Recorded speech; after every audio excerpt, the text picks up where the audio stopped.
is immediately emphasized. In these discussions about the dangers of political Islam or Islamic fundamentalism in Europe, however, Muslims themselves almost never get a say. People talk about them, but really with them. In the same way, the public majority continues to patronize Muslims today by calling on them to practice a liberal Islam that is compatible with Western values. By the way, one forgets the fact that all over the world, it is Muslims who are the most frequent victims of Islamist attacks. Islam becomes hostage to the radical Islamic terrorism. The fight against Islamism and generally any kind of religious fanaticism is therefore a joint struggle for Muslims and non-Muslims. It is therefore crucial that both sides talk to each other and approach one another. The stigmatization of Muslims as dangerous and radical is currently of the greatest relevance in the context of the increasing numbers of particular Muslim refugees and can be seen as an alarm signal. After all, an Islamophobic attitude manifests itself in social interaction and does not remain in the space of thoughts, attitudes, and opinions. A negative attitude towards Islam manifests itself concretely in a negative approach and practice towards Muslims. It is basically wrong to identify political Islam or Islamic radicalism with Islam itself.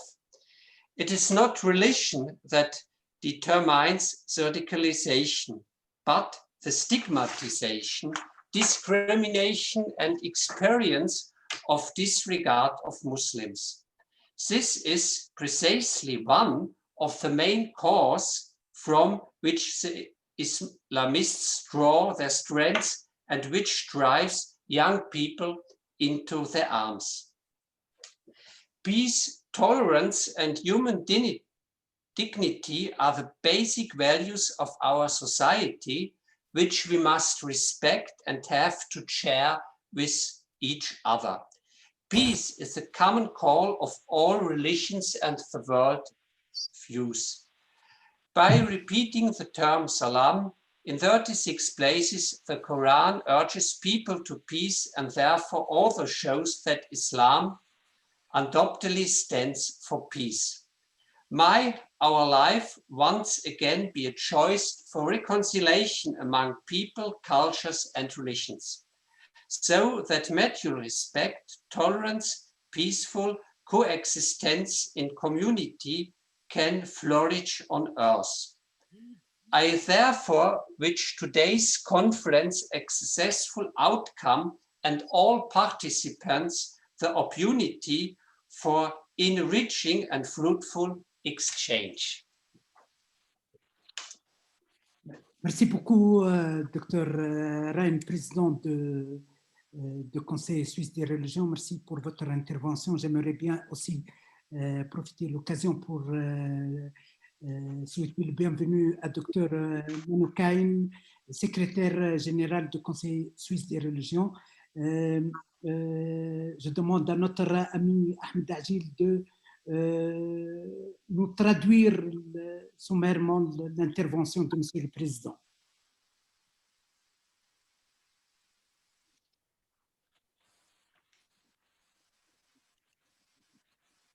Je ne sais pas, vous devez activer l'écran, monsieur.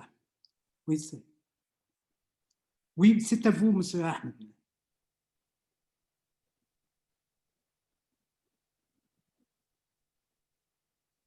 On m'entend? Oui. Alors, bonsoir, salam alaikum aussi de ma part. Alors, je vais essayer de résumer ce que monsieur Permettez-moi a dit. de signaler quelque chose. Monsieur Ahmed Dajil, les membres de notre association, c'est un criminologue. Il est en train de terminer une thèse de doctorat concernant radicalisation parmi les gens qui ont participé dans l'élaboration, aussi participé dans les commissions d'élaboration du plan fédéral de lutte et prévention contre la radicalisation. C'est à vous, monsieur Ahmed.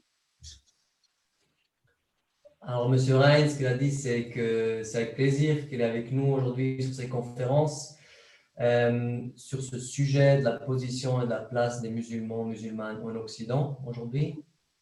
Depuis le 11 septembre, il y a eu beaucoup de débats autour de l'islam, autour des minarets, autour des voiles, autour même de la circoncision. Et dans ces débats, à chaque fois, on tourne en rond, on le trouve et on cherche des solutions de court terme. Et à chaque fois qu'il y a une attaque fondamentaliste, on se pose toujours la question sur l'islam, sur la compatibilité de l'islam avec les valeurs occidentales. Et dans ces débats-là, dans ces discussions, on ne parle pas avec les musulmanes et les musulmans, mais sur les musulmanes et les musulmans. Merci. Je ne sais pas encore terminé. Ah. Donc, il y a des pressions pour pratiquer un islam libéral, supposément compatible avec les valeurs occidentales. On oublie que les impacts du terrorisme touchent principalement les musulmanes et les musulmans dans le monde. Et les musulmans deviennent ainsi des otages du terrorisme et des discours publics. La lutte doit donc être menée par les musulmans et les non-musulmans ensemble. Il faut éviter la stigmatisation des musulmans, en particulier dans un contexte où il y a beaucoup de réfugiés musulmans. Le problème, c'est que des attitudes négatives envers l'islam et les musulmans se manifestent aussi par des pratiques négatives qui sont dangereuses. Et finalement, c'est vraiment la discrimination et la négligence des communautés musulmanes dans le contexte de cette lutte contre la terreur qui contribue à la radicalisation et qui renforce et alimente les discours des islamistes qui deviennent ainsi beaucoup plus attirants pour ces jeunes. La paix est donc un objectif pour nous tous. J'insiste sur le respect mutuel, la coexistence mutuelle sur cette terre et j'espère que cette conférence contribuera à un débat enrichissant. Merci. Merci beaucoup, monsieur Dr. Rein. Merci beaucoup, monsieur Agile. J'aimerais bien souhaiter le bienvenue à notre amie aussi, Laura Fellet, un membre de la société civile, un membre du Parti socialiste et présidente du conseil municipal Blonay-Saint-Léger à la fusion. Je cède la parole maintenant à M. Roberto Simona au nom du groupe de dialogue avec l'islam dans le cadre de la Commission suisse des évêques. C'est à vous, M. Simona. Merci pour votre présence. Merci à vous.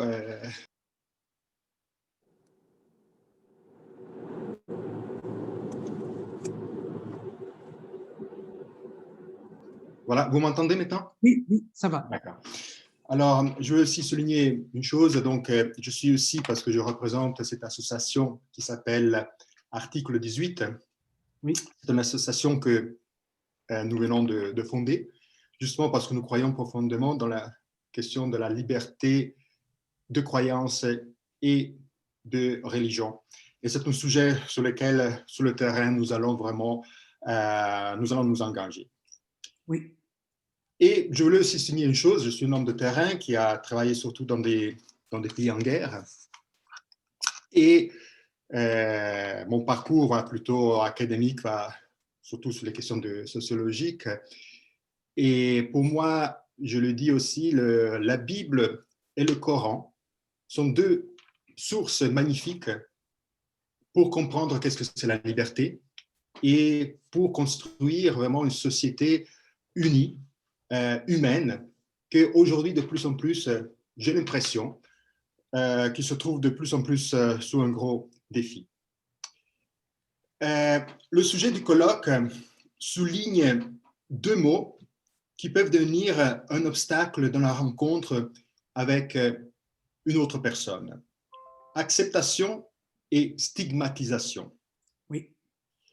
Les rencontres de notre vie dévoilent notre perception et nos réactions d'accueil et surtout notre disposition dans l'écoute de l'autre. L'accueil altruiste offre la perspective de grandir en humanité et d'évoluer dans les idées et les vérités acquises, autant pour la personne qui accueille que pour la personne qui accueille. Il est vrai que des idées, peut-être divergentes, comportent deux obstacles que le titre du colloque met en évidence. Celui de seulement accepter l'autre ou celui de placer des étiquettes sur l'autre personne, en effet la stigmatisation. À nous d'évaluer si devant les idées divergentes ou que nous les interprétons comme divergentes, je m'éloigne de la personne, encore pire, je la chasse, ou je saisis l'opportunité pour grandir dans mon humanité et aussi dans ma spiritualité. Enfin, moi je crois que l'ouverture permet de saisir les contacts qu'un parcours de vie nous offre. C'est pour cette raison que je me réjouis de pouvoir écouter le témoignage et les expériences des trois intervenants que l'Association de soutien et orientation des victimes nous propose aujourd'hui et je vous remercie d'avoir organisé cette rencontre. Merci, Monsieur Simona. Tout l'honneur pour nous. J'aimerais bien souhaiter le bienvenue à Monsieur l'ambassadeur de l'Arabie Saoudite qui nous rejoint, Monsieur le consul général ou le représentant de l'Algérie qui est en même temps le représentant des États membres du Congrès islamique en Suisse. Je cède la parole maintenant à notre cher président, Dr Farhat Afshahar, président de la coordination suisse islamique. Your Excellencies, distinguished representatives, dear ladies and gentlemen, it's a special pleasure to welcome you all to the conference of Chios, le musulman en Occident entre acceptance et stigmatisation, the Muslim between acceptance and stigmatization. The Chios is a coordination of Islamic organization in Switzerland with the intention to coordinate and unify the requirements of the different Islamic organization in dialogue and cooperation with the Swiss authorities, religions, and the public. We face today two different kind of problems. One are the normal social difficulties any minority, especially any migrant minority, faces in everywhere, in every country. We have a very pleasant situation in Switzerland that the Muslim community is well integrated in the neighborhood and in labor force. But we face also the second problem. It's transmitted by the media. Foreign events, foreign political issues are transmitted to Switzerland by the media like Daesh or like Al-Qaeda, and they produce fear and prejudice in Switzerland. The second type of challenge is really external.